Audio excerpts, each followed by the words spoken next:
My name is Richelle Lindula, and this is my presentation of my assessment plan. My assessment plan is designed for a kindergarten math unit on patterns. My learning objective is derived from the Minnesota Academic Standard listed here. Each of my formative assessments addresses a different aspect of the learning objective. For example, I have an assessment that focuses on color patterns, one that focuses on shape patterns, and so on, to make sure that I'm hitting each of those different aspects of the learning objective. I have also broken the learning objective down into I can statements, which will be discussed with the students prior to each lesson so they understand what the learning objectives are.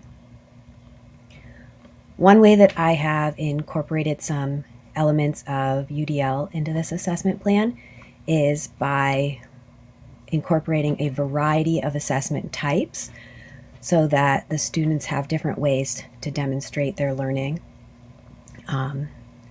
For example, I have performance assessments, as well as constructed response assessments and selected response assessments.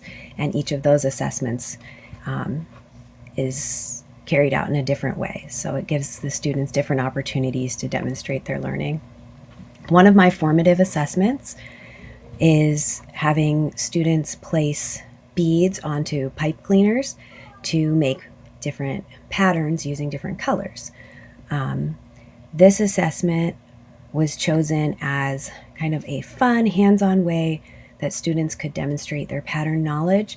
It is also accessible to many students because it doesn't require any writing skills, and placing the beads on pipe cleaners rather than string is a way to limit the difficulty level for students that don't have those advanced fine motor skills.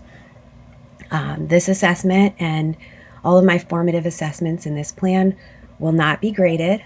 However, I do have a rubric that I will use to assess how each student is doing on their way to mastering the learning goals. And this data can be used to help place students in groups for small group instruction, reteaching, additional practice, and so on. I have another formative assessment involving shape patterns, and students use this template to glue paper shapes on and make these types of patterns.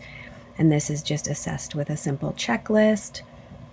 I have an assessment on number and size patterns, and I chose a matching assessment for that as a form of selected response that reduces the chance of students guessing because they're given a variety of answers that they can use more than once or not at all. So they really have to be thinking about what answer they're selecting on this assessment. Then I have one on movement patterns, which I put a note on here that this can be adapted. So if students have limited mobility, it could also include sound patterns as another option for students and a way to get another UDL element in there that makes this more accessible.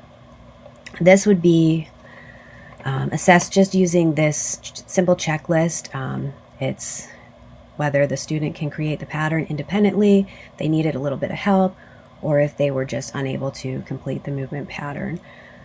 I included a self-assessment in this because after reading some of the articles that we had for our course here, it seemed like there was a lot of information about how it really helps students to be engaged with their learning and understand the learning goals when they're doing a little bit of a self-assessment. So I included this in here with just a very simple scale where students can rate whether they're a 1, 2, 3, or 4 level of understanding in making and identifying patterns, and then how do they feel about the patterns. And this assessment will just be another piece of data to help me as I'm deciding which students are ready for the summative assessment. The summative assessment is a constructed response assessment, but I tried to keep it pretty simple since this is for kindergarten students,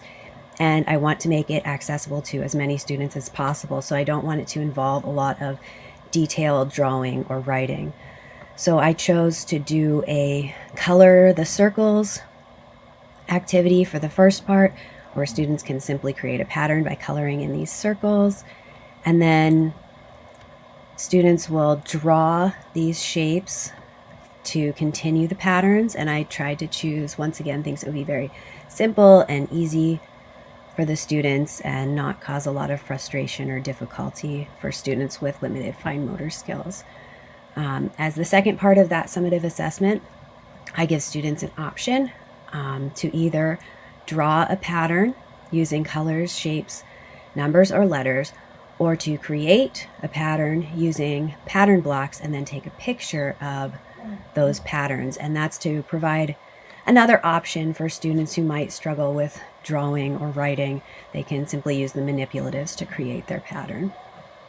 And these are the references that I used in my assessment plan, and I'm looking forward to your feedback on my plan. Thank you for listening.